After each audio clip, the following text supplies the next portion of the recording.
Unprecedented arson attack aimed at crippling interstate travel from Karnataka to Tamil Nadu. These are live pictures on your screen right now of buses that have been set ablaze at the KPN bus depot on the outskirts of the city of Bengaluru. Suspected pro-Kannada attackers gutted this huge transport hub on the Karnataka-Tamil Nadu highway. The KPN bus depot, where buses originate for sorties across Tamil Nadu, lost at least 35 buses. Many of them are still ablaze, and the number of buses lost in this attack could be much more than 35. While no loss of life has been reported, thankfully, just yet, all the 35 buses you can see in these pictures are completely destroyed. Mobs burnt Tamil Nadu registered trucks and buses on the roads of Bengaluru today, vandalized shops in the IT hub through the day. Arson and vandalism were reported from across areas of Bengaluru and on the highway to Mysuru.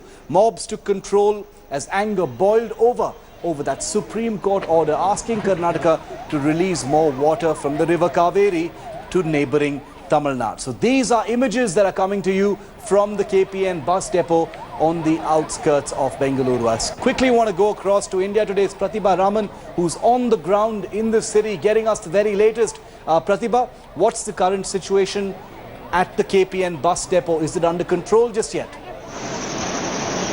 Well, in fact, not yet, because we are talking of 40 massive buses that are on fire. A fire that is of such massive extent is something that Bengaluru has not really witnessed. Fire tenders rushing to the spot, but then that particular area, Naidanahalli, which is chock-a-block with traffic, because that is the main area that actually connects the city from Mysuru. We have witnessed tensions in Mysuru as well as the center of Bengaluru, so one can imagine how that area would be right now, with protests that were witnessed right through the entire day in that particular area, with vandalism that was also witnessed there. And now we have this KPN buses that were actually set ablaze, and that has come as a big shock to several of the Bengalurians here, sending panic attacks, sending a lot of tension that has gripped the entire city now with this particular incident.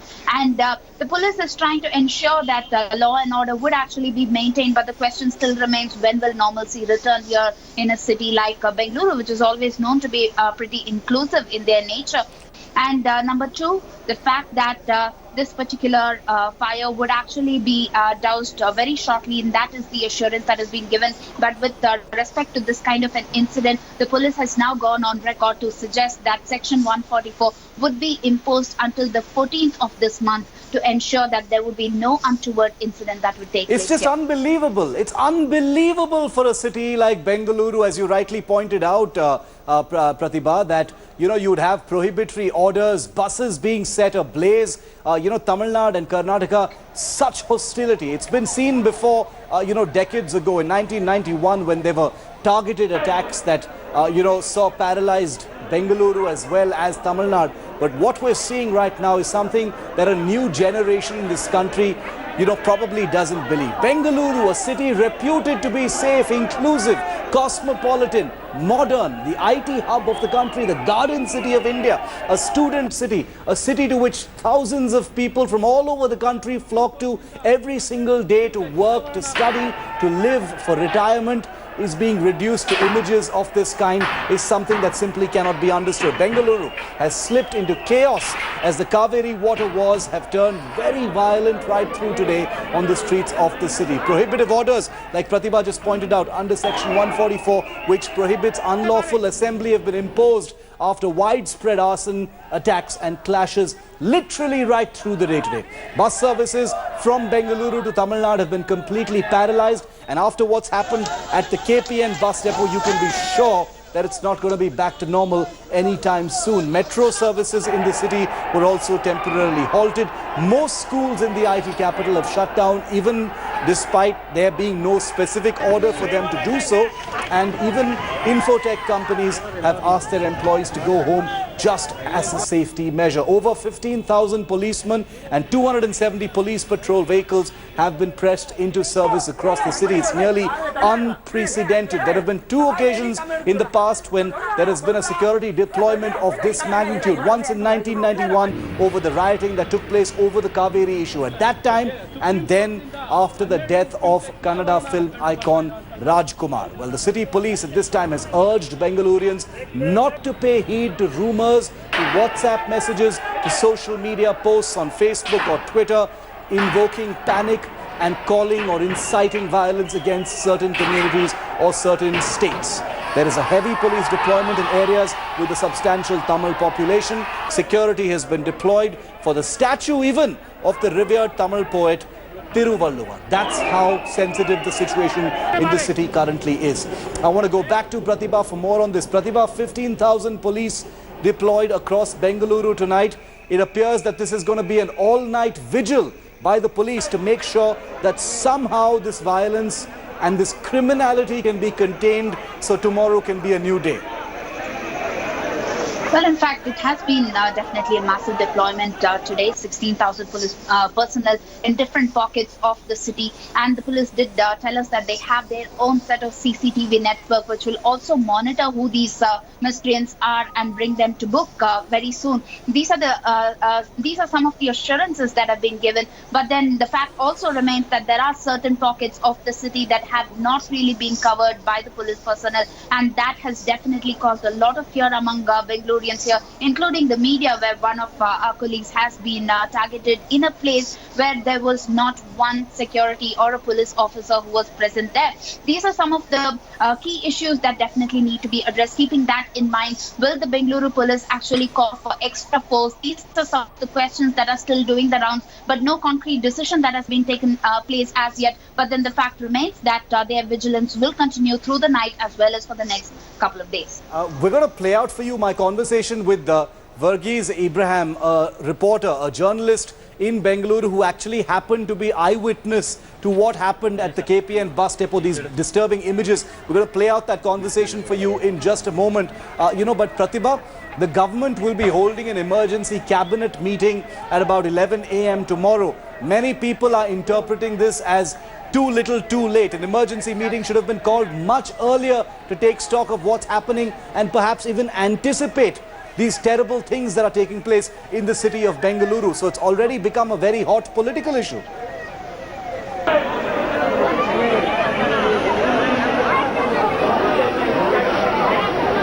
Pratibha? Sorry, Shiv, I lost you there.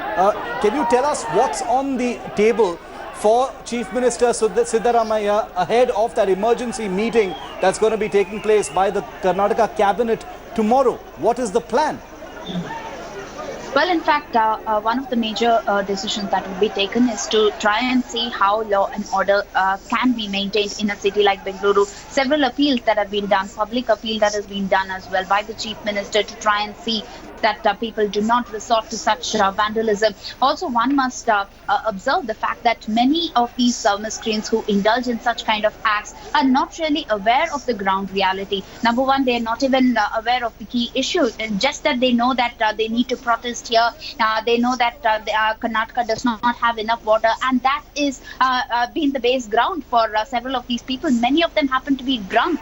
These miscreants who are on ground there trying to protest. This is the kind of situation that you see. So no concrete steps that have been taken by the police force in terms of ensuring that these miscreants are actually brought to book, except for one particular incident at the Karnataka border near Hosur, where people were detained after the protest and where Section 144 was first imposed in that particular area. Nowhere else did we see any kind of detention that actually took place. So these are some of the decisions that would actually be discussed in the cabinet meeting tomorrow. Also, the fact that they could come up with several of the awareness initiatives working in collaboration with the Tamil Nadu state as well, because what we also understand is that there was a letter that was sent out to the Chief Minister of Tamil Nadu asking her help as well to ensure that law and order would be maintained to Tamilians residing in Karnataka as well as Kannadigas residing in Tamil Nadu. Pratibha, stay with me. Gopal Hosur, former Inspector General of Karnataka, is on the phone line, was on the phone line with me a short while ago. Here's what he told me. This is historic stuff. He says he's never seen images like these in his life. Here's what he said. To tell you very frankly, it is very, very unfortunate. It is very sad that a city of Bangalore is going through this kind of crisis on the law and order front. Yes. There is no reason why this situation should have gone out of control, because it is not that it has happened. It is not that it has happened on the spur of the moment. Yes. It was anticipated that there is going to be some judgment from the court coming out, some directions from the court. It was to be anticipated that there would be some attacks on the Kannadigas in Tamil Nadu. So the government should have taken all necessary precautions. 1992-93 and the death of Dr. Kumar are two incidents where the law and order situation had gone bad. Yes. But it was never like this.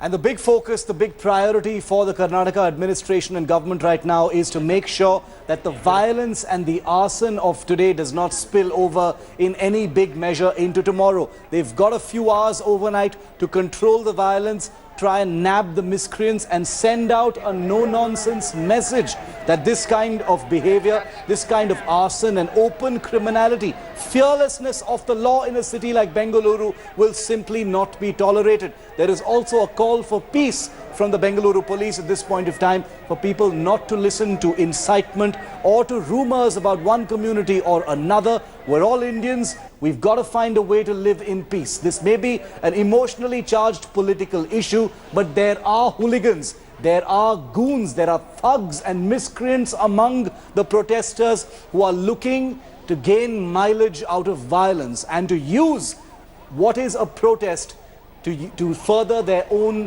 individual agendas and indulge in violence. Take a look at what happened in Bengaluru earlier.